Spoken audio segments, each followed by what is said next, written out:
the Dream 100 Show. The epicenter of influence, collaboration, and exponential growth. You're about to discover the power of relationships. Dream 100 relationships. And you're one relationship away from a totally different business and life. This is your host, Michael Tasner.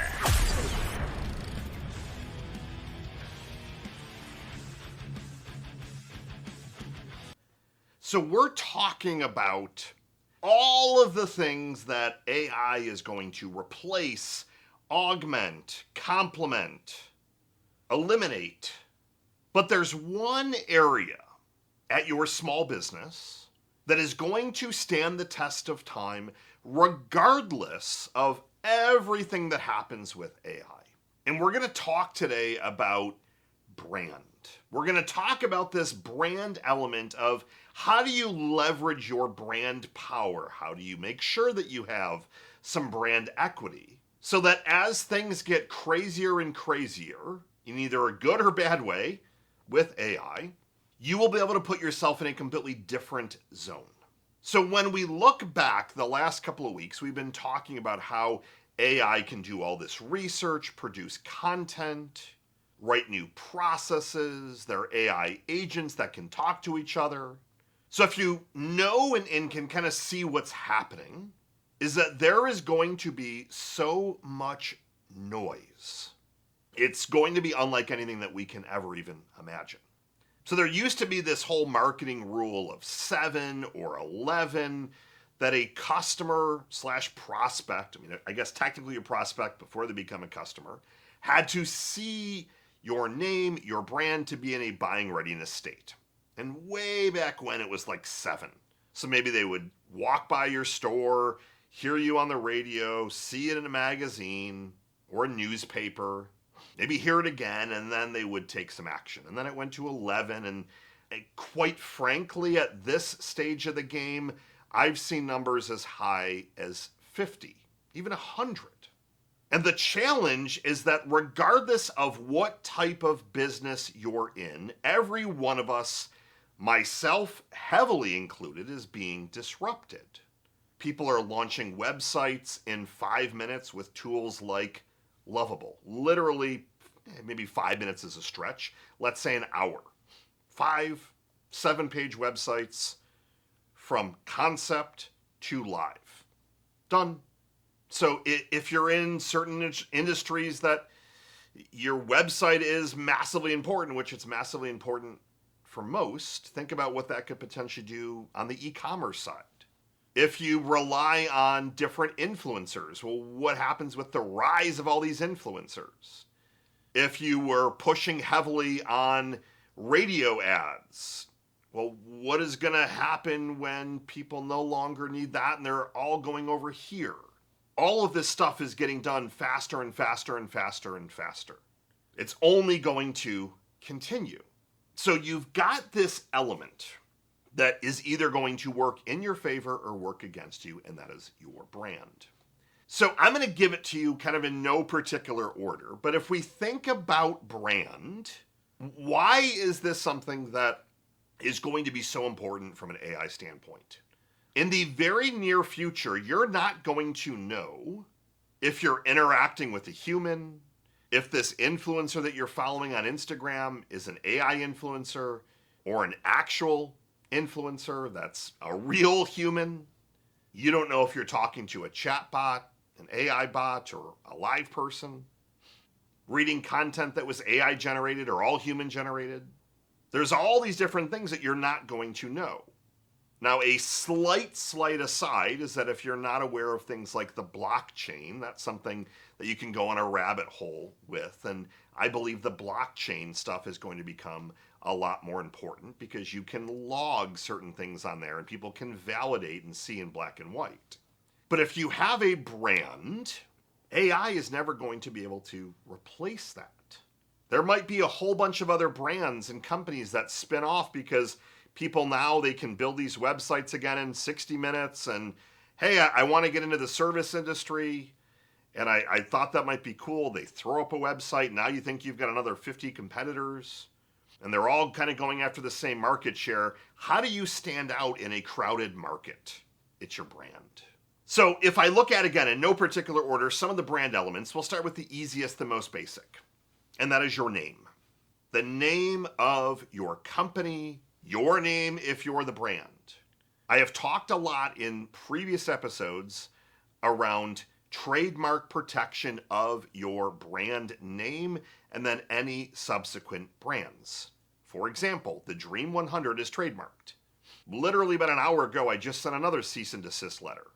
Somebody talking about how they're going to teach you the Dream 100 strategy. No one can use that brand name legally without me coming after them or paying a royalty or paying a licensing fee.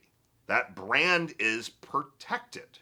So when I look at a lot of names, if you decided to name yourself and or you have one of those legacy companies like AAA Movers, and we all know why people did things like AAA or ABC, ABC Rentals, ABC Movers, ABC Electricians. They did that because the Yellow Pages was where everything was, and you wanted to be at the front of the Yellow Pages. If you have some of those legacy names, most of those are not ever going to be trademarkable because there are thousands of other companies that are ABC Movers across the US or ABC Rentals. But if you don't have the protection on your name, I would highly suggest you invest. I'm not an attorney. This is not legal advice, but I will tell you that I have lots of trademarks so that I have that brand name protected so that as things grow, you can own that. You can control that. You can make sure that if things are getting written, you're having that aspect of control. And that could go way down a whole nother rabbit hole. And you're, well, Michael said I need to have it, so I'm going to rename everything. And you very well may need to, depending on your growth strategies, especially brick and mortar businesses.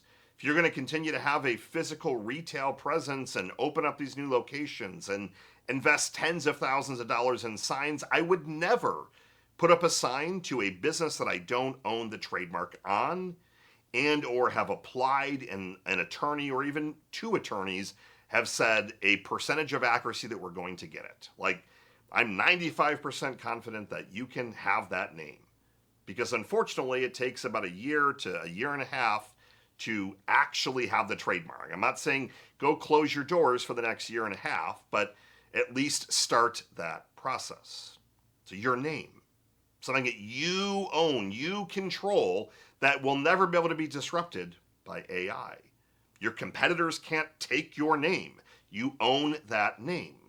But from there, you've got marketing elements around brand, which are things like your logo, your brand style guides, the typography. So those are kind of core marketing elements that you want to make sure that you have consistent brand imagery and certain colors that go back to your brand. You want to make sure your logo also is something that you can copyright and or trademark, and that it's used consistently so people see the brand and they start to know it, which we're going to talk about in just a second. That's why a lot of brands are starting to have mascots, because they can build some things around that. But the most important aspect to me of your brand is the brand story, the brand personality. What does your brand mean? And most importantly, what are people in the community saying about your brand? How many reviews do you have on Google? What is your team saying about your brand on Indeed and on Glassdoor? It's that brand equity that ends up being worth its weight in gold. As we know, Google is going to be disrupted. I would argue that Google is the new Yellow Pages in the next probably 5 years. More and more people are going to tools like ChatGPT and Perplexity to do their searches. So if we know that AI is going to be embedded and that's the way people are going to be searching and interacting and leveraging voice, I'm talking to ChatGPT every day on the rides into work and back home. You're like legit kind of making friends with that AI voice.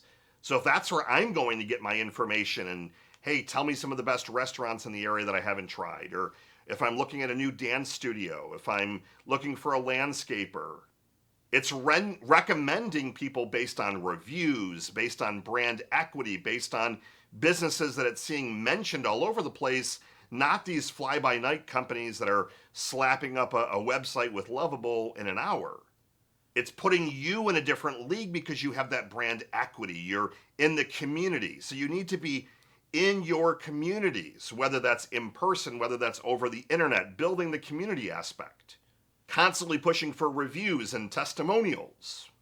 As people continue to see that, like the brand, if you have an e-com business, for example, if you've got all of these supplement companies, the supplement companies that typically do a lot better, there's a brand person behind it.